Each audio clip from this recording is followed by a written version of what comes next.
Assalamualaikum warahmatullahi wabarakatuh.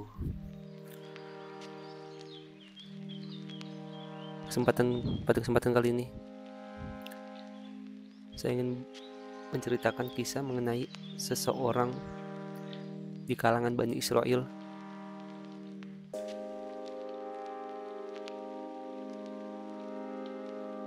yang terdapat seorang pekerja seks komersial atau PSK.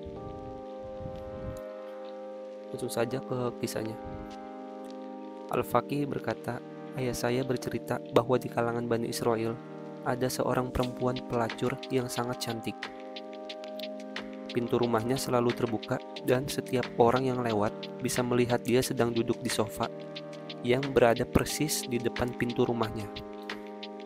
Setiap orang yang melihat tertarik kepadanya dan seseorang baru diperbolehkan masuk jika ia menyerahkan uang 10 dinar. Pada suatu hari, ada seorang yang sangat taat beribadah lewat di depan pintu rumahnya. Ketika ia menoleh, ia melihat perempuan yang cantik itu sedang duduk di sofa, dan ia tertarik.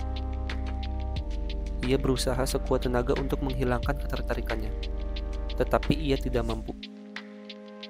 Sehingga akhirnya ia menjual pakaiannya dan mengumpulkan uang yang diperlukan untuk bisa masuk ke rumah perempuan itu. Setelah terkumpul uang yang diperlukan, ia datang ke pintu rumah itu untuk menyerahkan uang yang dimaksud. Perempuan itu menerimanya dan memberikannya kepada orang yang mengurusinya, seraya menjanjikan waktu yang ditentukan. Pada waktu yang telah ditentukan, ia datang ke situ dan perempuan itu sudah berhias serta duduk di sofa. Ia masuk dan duduk bersama perempuan itu. Ketika ia mengulurkan tangan dan hendak merangkulnya, tiba-tiba atas rahmat Allah dan berkat ibadahnya, hatinya sadar. Ia merasa bahwa saat itu Allah dari atas arasnya sedang melihat perbuatannya. Ia benar-benar sadar bahwa ia berada dalam suasana haram yang bisa jadi akan menghapuskan semua amal baik. Hatinya bergetar dan wajahnya pucat. Melihat perubahan muka yang begitu mendadak, perempuan itu bertanya kepadanya, "Apa yang menimpamu?" Ia menjawab, "Aku takut kepada Tuhanku, maka izinkanlah aku keluar."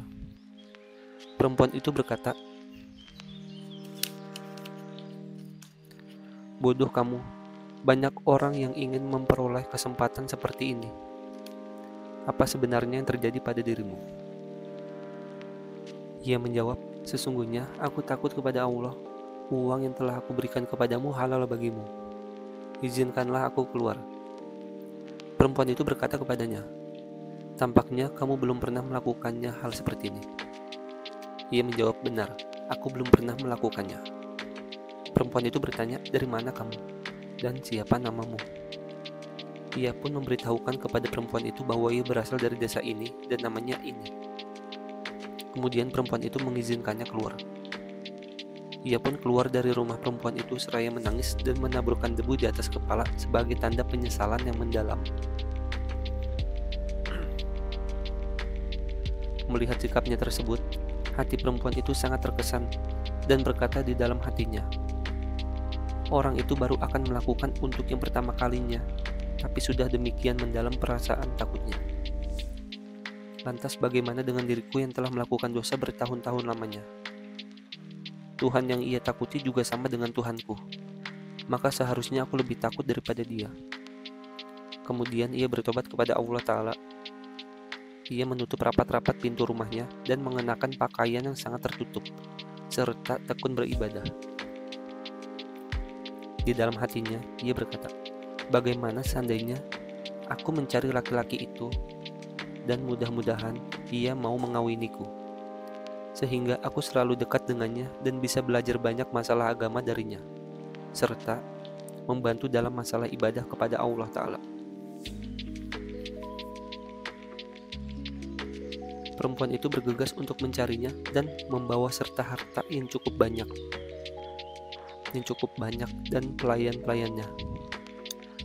Akhirnya perempuan itu tiba di desa yang disebutkan laki-laki itu dan menanyakan tentang laki-laki yang dimaksud. Laki-laki itu diberitahu bahwa ada seseorang perempuan yang mencarinya.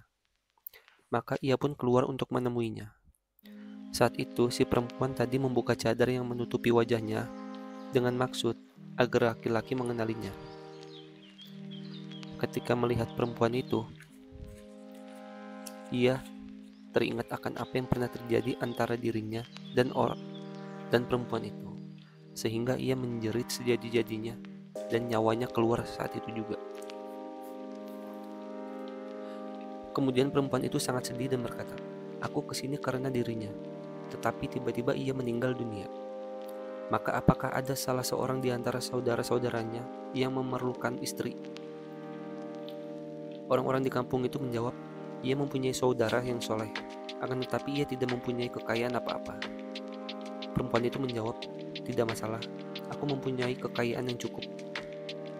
Kemudian saudaranya itu mengawininya.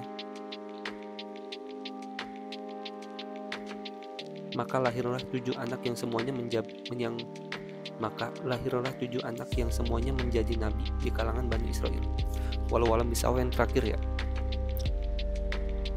Sebenarnya saya nggak mau nyebutin, cuman di buku kalimat terakhirnya ya seperti itu. Walau alam bisawah. Ambil baik, buang buruknya. Berikut kisah mengenai seorang yang belum pernah mengenal aplikasi MiChat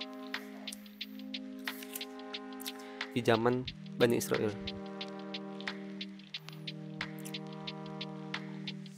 Semoga ada hikmah yang bisa diambil. Semoga ada hikmah yang bisa diambil dari kisah tersebut. Wassalamualaikum warahmatullahi wabarakatuh.